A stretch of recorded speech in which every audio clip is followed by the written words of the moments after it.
Hello everyone, welcome back to my channel. I'm Shaurya Agarwal and in today's video we are heading to our next topic, that is organization structure. In the previous video we discussed the meaning and process of organizing. If you haven't watched that video, you can check the link in the description or in the I button. Also we provide notes of each topic in the description, you can check that too. Don't forget to subscribe to my YouTube channel and push the bell icon so that every time we come online, you get notified. So without wasting any time, let's understand today's topic, organization structure.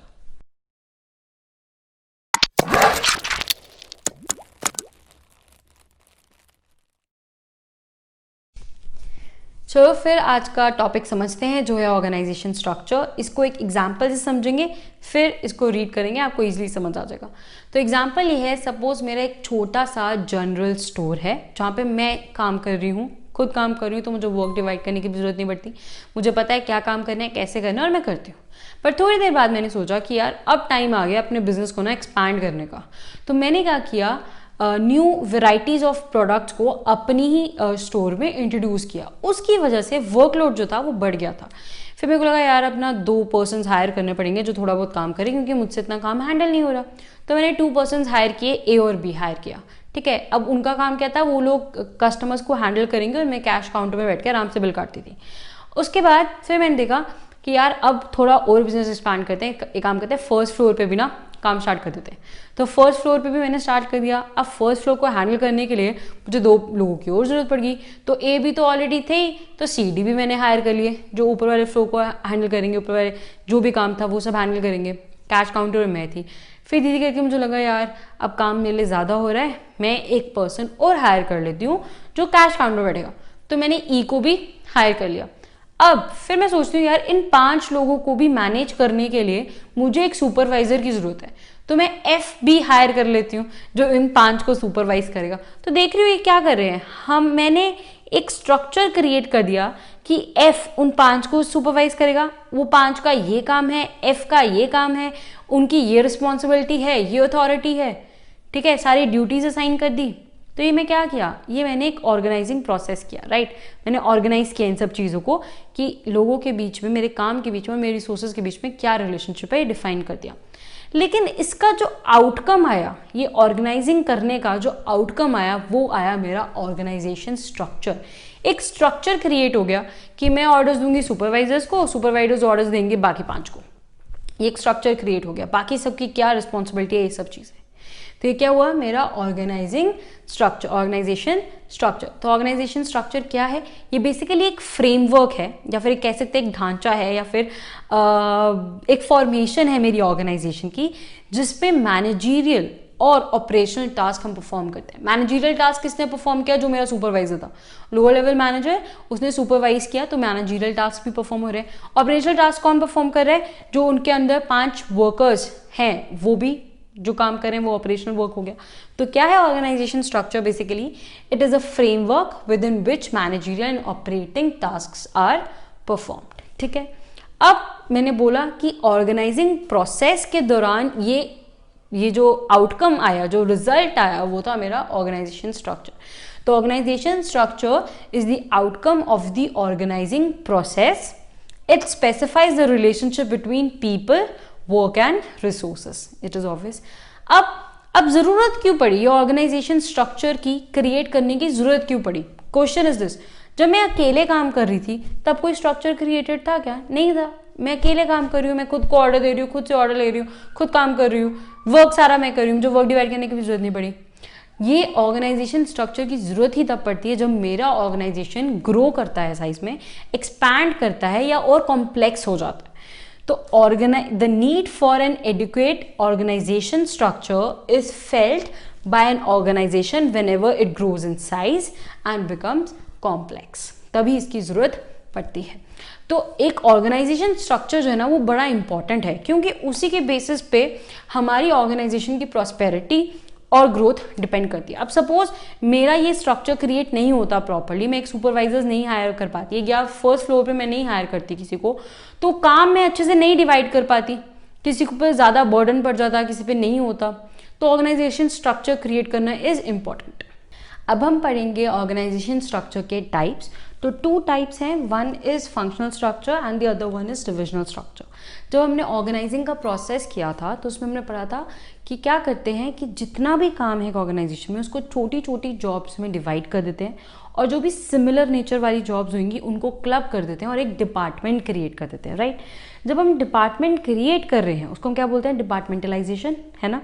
तो जब departmentalisation हम करते हैं on the basis of functions, उसे हम क्या बोलेंगे, functional structure. जब कर रहे हैं, जब फॉर्मेशन हो रही है on the basis of functions, तो उसे हम क्या बोलेंगे, फंक्शनल स्ट्रक्चर। फंक्शंस हो गए नेचर ऑफ वर्क, कैसा काम कर रहे हैं। जैसे प्रोडक्शन वाला है तो उसका एक डिपार्टमेंट हो जाएगा, सेल्स वाला है उसका अलग से एक डिपार्टमेंट हो जाएगा, फिर मार्केटिंग वाला है या फाइनेंस वाले हैं उनके अलग अलग डिपार्टमेंट्स हो जाएंगे। तो फंक्शंस के बेसिस पे हम जब स्ट्रक्चर क्रिएट कर रहे हैं उसे हम बोलेंगे फंक्शनल स्ट्रक्चर, ठीक है। सेकेंड है डिविजनल स्ट्रक्चर। जब हम डिपार्टमेंट्स क्रिएट करते हैं on the basis of product lines तो उसको हम क्या बोल देंगे, डिविजनल स्ट्रक्चर। तो इसकी एग्जांपल हम ले सकते हैं जॉनसन एंड जॉनसन की। तो ये कंपनी जॉनसन जॉनसन कंपनी है जो बेबी प्रोडक्ट्स बनाती हैं। तो इनकी प्रोडक्ट लाइन्स कैसे है, जैसे baby powder, baby massage oil, फिर बेबी वाइप्स, फिर बेबी क्रीम, राइट। ये अलग अलग प्रोडक्ट्स हैं। तो इन्हीं के बेसिस पे उनकी जो डिपार्टमेंट्स हैं वो क्रिएटेड है। तो मतलब कि जैसे उन्होंने क्या किया हुआ है, वाइप्स का एक डिपार्टमेंट बनाया हुआ है, फिर पाउडर का अलग से बनाया हुआ है प्रोडक्ट लाइन, फिर एक अलग प्रोडक्ट लाइन बनाई है, जैसे क्रीम की बनाई है उसकी अलग से प्रोडक्ट लाइन होगी। और इन्हीं के अंदर इनका प्रोडक्शन मैनेजर भी होगा, सेल्स मैनेजर भी होगा, मार्केटिंग मैनेजर भी होगा, फाइनेंस मैनेजर भी होगा। इनका भी प्रोडक्शन अलग से होगा, सेल्स अलग से होगा, मार्केटिंग अलग से होगा, फाइनेंस अलग होगा, वैसे ही बाकी सब। तो डिविजनल स्ट्रक्चर में हम क्या करते हैं, जब हम डिपार्टमेंट्स क्रिएट करते हैं वो हम क्रिएट करते हैं on the basis of product lines, कि कितने प्रोडक्ट हैं, कितनी वैरायटी है प्रोडक्ट्स की, ठीक है, उनके बेसिस में हम क्रिएट करते हैं। तो इसमें हमने इनका मीनिंग पढ़ लिया, हमने इसके एडवांटेजेस भी पढ़ने हैं, डिसएडवांटेजेस भी पढ़ने हैं और सूटेबिलिटी भी पढ़नी है, हमारी सिलेबस में है। एक और चीज़ जो बहुत इंपॉर्टेंट है इसी टॉपिक में वो है स्पैन ऑफ मैनेजमेंट। 1 मार्क का क्वेश्चन आ जाता है, मेरी बारी में भी आया था, तो इसलिए मुझे याद है कि काफ़ी इंपॉर्टेंट है। क्या मतलब है स्पैन ऑफ मैनेजमेंट का, इसका मतलब हुआ कि एक सुपीरियर कितनी इफेक्टिवली अपने अंडर एम्प्लॉयज़ को हैंडल कर सकता है। इसका क्या मतलब हुआ कि जैसे कि एक बॉस है वो अपने अंडर कितने एम्प्लॉयज़ को ईजिली हैंडल कर सकता है। तो span of management is the number of subordinates that can be easily managed by a superior.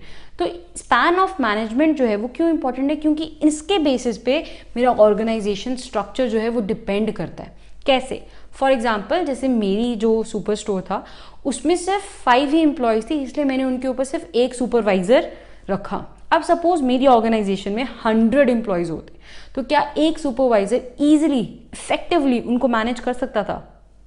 नहीं कर सकता था ना। तो शायद मैं क्या करती, मैं 4 सुपरवाइजर्स रख देती, 25 के ग्रुप्स को। तो ऐसे स्पैन ऑफ मैनेजमेंट से मेरा स्ट्रक्चर जो है वो डिपेंड करता है। अब हम समझेंगे दोनों स्ट्रक्चर के एडवांटेजेस, डिसएडवांटेजेस और उनकी सूटेबिलिटी। तो स्टार्ट करते हैं फंक्शनल स्ट्रक्चर से। तो इसके एडवांटेज पढ़ते हैं। पहला एडवांटेज है स्पेशलाइजेशन। जब ऑब्वियसली जब एक काम आप रिपीटेटिवली करते हो तो उसमें आपको स्पेशलाइजेशन हो जाती है। जैसे कि प्रोडक्शन मैनेजर है वो प्रोडक्शन के रिलेटेड ही सारा काम करेगा, मार्केटिंग मैनेजर है तो मार्केटिंग से रिलेटेड ही सारे काम करेंगे। तो वही काम करते करते उनको क्या आ जाएगी, specialisation. Second point is it promotes control and coordination. ये चीज़ याद रहे, जो कंट्रोल और कोऑर्डिनेशन की बात कर रहे हैं वो हम विद इन द डिपार्टमेंट कर रहे हैं, कि एक ही डिपार्टमेंट में काफ़ी कंट्रोल होगा और कोऑर्डिनेशन होगी क्योंकि वो एक ही जैसा काम करेंगे। तो मार्केटिंग डिपार्टमेंट में जितने भी एम्प्लॉयज़ होंगे उनके बीच में काफ़ी अच्छा कंट्रोल और कोऑर्डिनेशन होगा क्योंकि वो similar nature of work perform कर रहे होते हैं, ठीक है। थर्ड है हमारा मिनिमम डुप्लीकेशन। इसमें हम डुप्लीकेशन बात करें अपने एफर्ट्स की और वर्क की, क्योंकि सारा काम, सारे फंक्शंस जो हैं वो एक दूसरे से अलग हैं। मार्केटिंग का अलग, प्रोडक्शन का अलग, फाइनेंस का अलग। तो मेरे एफर्ट्स जो हैं वो डुप्लीकेट नहीं होंगे, वो रिपीट नहीं होंगे। उसकी वजह से मेरे जो रिसोर्सेज हैं वो वेस्ट नहीं होंगे और मेरी कॉस्ट भी कम से कम आएगी। फिर है अटेंशन। यहाँ पे अटेंशन जो बात हो रही है वो हम डिपार्टमेंट्स की बात करें कि हर एक डिपार्टमेंट को अलग अलग अटेंशन मिलती है, ड्यू अटेंशन मिलती है। लाइक प्रोडक्शन को भी मिलेगी, फाइनेंस को भी मिलेगी, सब डिपार्टमेंट्स को अच्छी खासी अटेंशन मिलती है। फिर है ट्रेनिंग। ट्रेनिंग यहाँ पे बात हो रही है एम्प्लॉयज़ की, क्योंकि इस द लिमिटेड स्किल्स की बात हो रही है। जैसे अगर कोई भी एम्प्लॉय एक मार्केटिंग का है तो उसको मार्केटिंग के स्किल्स ही हम उसी में ही ट्रेन करेंगे, कोई और स्किल्स नहीं इम्पार्ट करेंगे। तो ट्रेनिंग करना एम्प्लॉयज़ की ईजी हो जाता है क्योंकि लिमिटेड स्किल्स हैं। अब आ रही है उसकी डिसएडवांटेजेस की। तो डिसएडवांटेज क्या है? पहला है less emphasis on overall objective. अभी हमने बोला हम अटेंशन किसको देते हैं? डिपार्टमेंट्स को। तो कहीं ना कहीं जो ऑर्गेनाइजेशन के इंटरेस्ट है, जो ओवरऑल एम्फेसिस है मेरी ऑर्गेनाइजेशन के इंटरेस्ट में, वो कम हो जाती है। फिर है प्रॉब्लम्स इन कोऑर्डिनेशन। अभी आप बोलोगे, अभी आपने बोला कोऑर्डिनेशन कंट्रोल करते हैं, प्रमोट करते हैं, अब आप बोल रहे हो प्रॉब्लम है। तो इधर हम कंट्रोल और कोऑर्डिनेशन बात कर रहे हैं विद इन द डिपार्टमेंट। इधर जो हम कोऑर्डिनेशन की बात कर रहे हैं, प्रॉब्लम इन कोऑर्डिनेशन, वो हम बात कर रहे हैं between the departments, different departments के बीच में। जैसे प्रोडक्शन वाले को प्रॉब्लम हो सकती है मार्केटिंग वाले मैनेजर से कैसी प्रॉब्लम हो सकती है? जैसे मार्केटिंग वाला बोलते हैं कि हमें सेल्स इंप्रूव करनी है, सेल्स डिपार्टमेंट बोलते हैं हमें सेल्स इंप्रूव करनी है, तो उसके लिए आपको प्रोड्यूस ज़्यादा करना पड़ेगा। तो प्रोडक्शन वाला कहते हैं हमें फाइनेंस की ज़रूरत है, तो अगर कोई भी डिसीजन लेना हो हमें सबसे पहले पूछना पड़ेगा। तो कोऑर्डिनेशन की ना थोड़ी बहुत प्रॉब्लम आ जाती है। फिर है कन्फ्लिक्ट ऑफ इंटरेस्ट, जो अभी हमने बोला। तो इसमें इंटरेस्ट भी कहीं ना कहीं इन डिपार्टमेंट्स के बीच में कन्फ्लिक्ट आ जाते हैं, लड़ाई वगैरह हो जाती है। कैसे हो जाती है? वो कहते हैं कि हमें करना है, वो कहते हैं हमें करना है, आप नहीं करते हो, ये नहीं होता है, वैसे नहीं होता है। तो कन्फ्लिक्ट्स अराइज कर जाते हैं। फिर है इनफ्लेक्सिबिलिटी। इनफ्लेक्सिबिलिटी की हम यहाँ पे बात कर रहे हैं, मैनेजर्स में इनफ्लेक्सिबिलिटी हो जाती है। कैसे आ जाती है? वो फ्लेक्सिबल नहीं रहते, वो एक ही टाइप के डिसीजंस लेते हैं, अपने ही फील्ड से रिलेटेड डिसीजंस लेते हैं। तो टॉप लेवल मैनेजर की पोजीशन में जाना उनके लिए पॉसिबल नहीं होता, क्योंकि हम इसमें जो डिसीजंस ले रहे हैं वो एक ही फंक्शन के रिलेटेड ले रहे हैं। लाइक मार्केटिंग वाला मार्केटिंग के रिलेटेड ही लेंगे, बाकी नहीं ले पाएंगे। तो टॉप लेवल मैनेजर को तो सारे डिसीजंस लेने होते हैं, तो इसलिए इनफ्लेक्सिबिलिटी कहीं ना कहीं आ जाती है। अब बारी है इसकी सूटेबिलिटी की, कि इस टाइप की फंक्शनल स्ट्रक्चर हम किस टाइप के ऑर्गेनाइजेशन में देखते हैं। उस टाइप के ऑर्गेनाइजेशन में देखते हैं जिनका साइज जो है वो ज़्यादा हो, ऑर्गेनाइजेशन जो है वो काफ़ी बड़ी हो, size of organisation is large, also diversified activities and operation, जिसमें अलग अलग एक्टिविटीज़ हों और ऑपरेशन हो, जैसे मार्केटिंग अलग, ये सब चीज़ें। ठीक है। फिर है हमारा डिविजनल स्ट्रक्चर। अब डिविजनल स्ट्रक्चर के जो एडवांटेजेस होंगे ना, वो होंगे जो हमारे फंक्शनल स्ट्रक्चर के डिसएडवांटेजेस होंगे। कुछ मैं आपको बता देती हूँ कैसे। जैसे कि फर्स्ट है डेवलपमेंट ऑफ वेरिड स्किल। अगर आप ये देखो और ये देखो, इनफ्लेक्सिबिलिटी वो यही चीज़ है। इसमें वो क्या कहते थे, क्योंकि वो नई स्किल्स नहीं इम्प्लीमेंट कर सकते थे, अपने ऊपर इम्पार्ट कर सकते थे, बिकॉज क्योंकि वो एक ही फंक्शन के रिलेटेड काम करते हैं। अब इसमें हम बात करें तो डिविजनल स्ट्रक्चर में क्या होते हैं? Divisional heads. जैसे फंक्शनल स्ट्रक्चर में हम डिपार्टमेंट्स क्रिएट करते हैं, डिविजनल स्ट्रक्चर्स में हम डिविजन्स क्रिएट करते हैं। तो जो डिविजनल हेड होगा उनको मार्केटिंग का भी देखना है, फाइनेंस का भी देखना है, फिर सेल्स का भी देखना है, प्रोडक्शन का भी देखना है, HRM भी देखना है, ये सब चीज़ें वो खुद देखेगा। तो इसलिए उनकी स्किल्स जो हैं, उनको एक्सपीरियंस जो है इस चीज़ में वो ज़्यादा आ जाएगा, और उनकी स्किल्स जो होंगी वो ज़्यादा होगी एज कम्पेयर टू एक सिंगल डिपार्टमेंट वाले। ठीक है। फिर हमारा promotes initiative and quick decision making. तो इसमें इनिशिएटिव भी हम प्रमोट करें और साथ साथ क्विक डिसीजन मेकिंग भी हो रही है। कैसे? क्योंकि डिविजन्स जो हैं वो खुद के हैं, इंडिपेंडेंट है। जैसे एक डिवीजन है, जैसे सपोज वाइप्स का है, एक डिविजनल हेड है वाइप्स का, और एक डिविजनल हेड्स है क्रीम का। जो वाइप्स का है उनका अपना काम है, क्रीम वालों का अपना काम है, उनको एक दूसरे से कोई लेना देना नहीं है। तो इसकी वजह से क्या होगा, क्विक डिसीजन होंगे, इधर हमें उनसे पूछने की जरूरत नहीं है। तो जो प्रॉब्लम थी, प्रॉब्लम इन कोऑर्डिनेशन, वो इधर नहीं होगी, क्योंकि यहाँ पे क्विक डिसीजन है, क्योंकि इंडिपेंडेंट डिविजन्स हैं। राइट। फिर है हमारा expansion and growth. Expansion and growth भी हमारी इजीली हो जाती है अगर हमारा डिविजनल स्ट्रक्चर है। कैसे? क्योंकि अगर क्रीम वाला है उनका अलग डिपार्टमेंट है, अलग डिवीजन है, फिर पाउडर का अलग डिवीजन है। अगर मुझे एक को डिवीजन क्रिएट करना है, जैसे कि शैम्पूस, तो वो हम कर सकते हैं, बाकी किसी भी डिवीजन में कोई प्रॉब्लम नहीं आएगी। फिर है हमारा एडवांटेज इजी परफॉर्मेंस मेजरमेंट। क्योंकि हर एक प्रोडक्ट लाइन की अलग अलग डिवीजन है, तो हम हर एक प्रोडक्ट का इजीली मेजर कर सकते हैं उनकी ग्रोथ। जैसे हमें पता चलता है कि किसकी सेल्स, किसकी प्रॉफिट्स हमें ज़्यादा है, तो हम मेजरमेंट जो है वो हम इजीली कर सकते हैं। फिर है डिसएडवांटेजेस। फर्स्ट है कन्फ्लिक्ट्स। इधर जो कन्फ्लिक्ट्स की बात हो रही है वो डिविजनल कन्फ्लिक्ट्स है कि जैसे प्रोडक्ट लाइंस, जो डिफरेंट प्रोडक्ट लाइंस है उनको एक दूसरे से प्रॉब्लम हो सकती है। क्रीम वाले को जैसे क्रीम वाला डिविजनल हेड है उसको पाउडर वाले से हो सकती है। कोई भी कन्फ्लिक्ट्स जो भी हम अराइज करते हैं। अब इसकी एग्जांपल हम ले सकते हैं, जैसे कि क्रीम वाले बोलते हैं कि हम जॉनसन एंड जॉनसन बेबी की क्रीम जो है उसकी ज़्यादा सेल है, उसमें ज़्यादा प्रॉफिट है as compare to massage oil, तो हमें क्रीम की सेल्स को इंक्रीज़ करने के लिए आप हमें ज़्यादा फंड्स दो। तो ऐसे कन्फ्लिक्ट्स जो हैं वो अराइज कर सकते हैं। फिर है इंक्रीज इन कॉस्ट। ये तो ऑब्वियस है, कॉस्ट तो इंक्रीज होएगी क्योंकि हम इतने सारे प्रोडक्ट लाइन्स में डील कर रहे हैं, डिफरेंट प्रोडक्ट्स में डील कर रहे हैं। हमारे यहाँ पे जो एफर्ट्स हैं, जो काम है वो डुप्लीकेट भी हो रहे हैं। कैसे? जैसे जो हमारा क्रीम वाला डिविजनल हेड है उनका अलग से मार्केटिंग का होगा, सारे जितने डिविजनल हैं उन सभी के मार्केटिंग डिपार्टमेंट होंगे, तो हमारे एफर्ट्स डुप्लीकेट हो रहे हैं वन। साथ ही साथ उन सभी की कॉस्ट जो है वो भी इनकर कर रहे हैं हम, जैसे कि मार्केटिंग हेड्स हैं उन सभी को हमने पे करना है उनकी फीस, राइट। तो ये सब चीज़ें क्या है, ये सब हमारी कॉस्ट को इंक्रीज करती हैं, तो इंक्रीज इन कॉस्ट।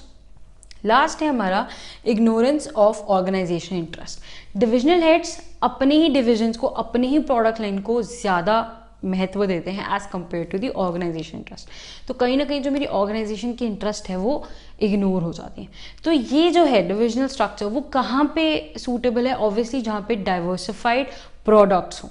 तो large varieties of products are manufactured उन कंपनीज में जहाँ पे बहुत सारे प्रोडक्ट्स जो हैं, different products, variety of products हम मैन्युफैक्चर करते हैं। So that's it guys, that's it for today. I hope आपको ये वीडियो समझ आया हो, आपको ये टॉपिक समझ आया हो, और अगर नहीं आया तो कमेंट सेक्शन में आप पूछ सकते हैं। और वीडियो पसंद आए तो इसे लाइक कीजिए, अपने फ्रेंड्स को शेयर कीजिए, चैनल को सब्सक्राइब कीजिए। तब तक के लिए बाय बाय।